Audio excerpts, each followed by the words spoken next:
Hey guys, it's Jasmine Brooks. This is 21 Next. Tonight we are talking THC gummies, breaking news on the national level, and wind chills in the single digits this weekend. But first, we bring in TJ Anthony, who's been working on an exclusive story here at CBS 21 News, speaking with the family on a tragic story. Hey, TJ. Hey Jasmine, yeah, sorry, there's a train going by me right now. I'm actually by the island where this man right here, his name is Jonathan Winters. He was working on a job cutting a tree and he tragically died. This happened last Friday. There's his wife right there, Danielle Winters. So I had a chance to speak with his family, their blended family that they share together. There's Danielle and there's his stepdaughter right there. So the family was very emotional today, as you can imagine. I mean, this is all still very fresh. Not even a week has passed since he died. And yeah, the whole story is just sad. I mean, he was just working. He was on Hill Island, right in the middle of the Susquehanna River. And his wife said he accidentally cut the rope, which was helping him stay up in that tree, and he fell. And that's when he tragically died. The coroner did say that he died on the scene and he died on impact.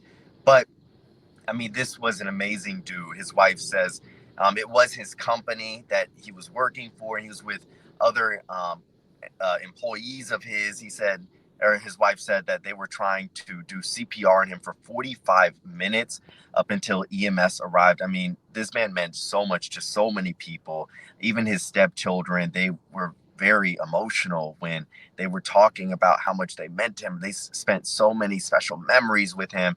And what's crazy is he actually moved up here from Georgia. So he moved from Georgia to Pennsylvania to be with Danielle. And they actually share one child together, but they were just one big happy family, Jasmine.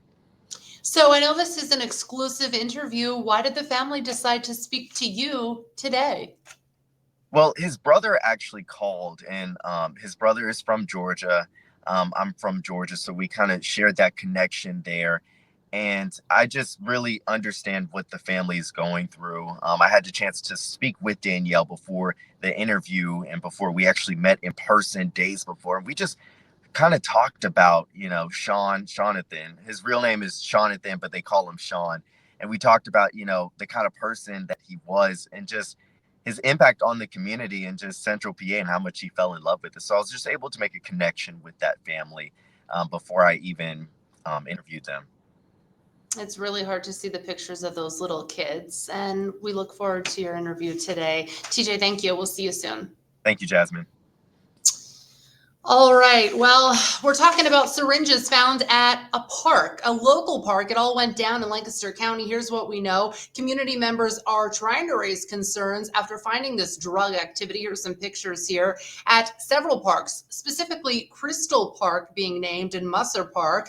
The City of Lancaster councilwoman, her name is Janet Diaz. She says that she was contacted by a community member who spotted, yes, that syringe and others, and finding these used needles in the park. So again, Crystal Park was one that was named off the bat, but another person told the councilwoman they found tinfoil, wads of tinfoil, items often associated with drug use. And that happened actually at Musser Park. That was tucked in benches at the park.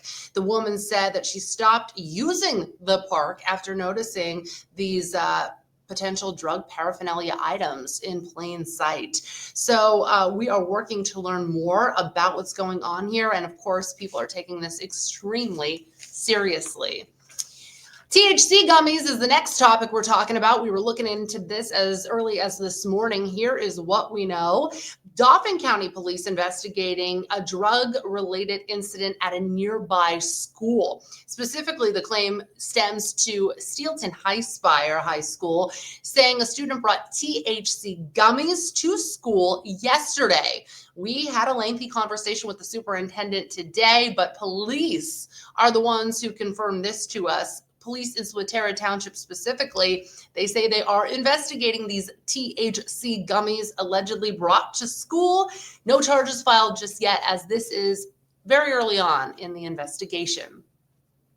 Next up, we're going national. Luigi Mangione, brought to you today with breaking news. We are learning that he is charged with terrorism charges. United Healthcare CEO, we know that he was shot and killed in New York City, but now these charges coming to light are new. The New York grand jury voted to charge Mangione with 1 count of murder in the first degree, 2 counts of murder in the second degree, and then a weapons and forgery charge. But here's the deal. 1 count of murder in the second degree is included as an act of terrorism. Another interesting tidbit here is that Mangione's lawyer has now said that he will not fight extradition to New York. He will not fight that.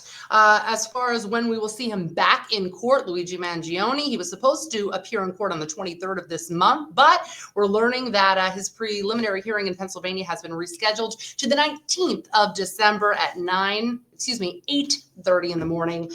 2 hearings have been scheduled for Thursday morning, and that includes that extradition hearing where we're learning he's not going to fight it.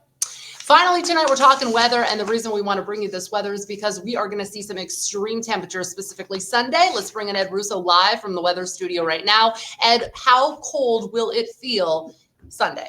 Yeah, so I mean, it feels nice right now, but believe it or not, by Saturday and Sunday, especially Sunday, we're talking about highs in the 20s, and with the wind, it's going to feel like the teens during the day, even early morning when lows are in the teens. With the wind chill, it's going to feel like it's in the single digits. So there you see that big bowl of cold over the eastern US. So that develops as we head through the weekend, and that cold's going to linger through the early part of next week, even in the days leading up to Christmas. I do expect a warm up after Christmas, but it's certainly going to be below average through the middle part of next week. Might get a few passing flurries, maybe a few snow showers Friday and Saturday, but for the most part, it's going to be kind of just a bitter cold, dry pattern as we go through the upcoming weekend. So definitely the thickest winter coat you have in the back of the closet. All right, Ed Russo, thanks so much. Hey, that's going to do it now for us. Thanks so much for watching. And I'm Jasmine Brooks. Hey, please subscribe, give us a like, follow us along. We're here every single day. You can watch us. This is 21 Now. I'll see you guys later. Bye.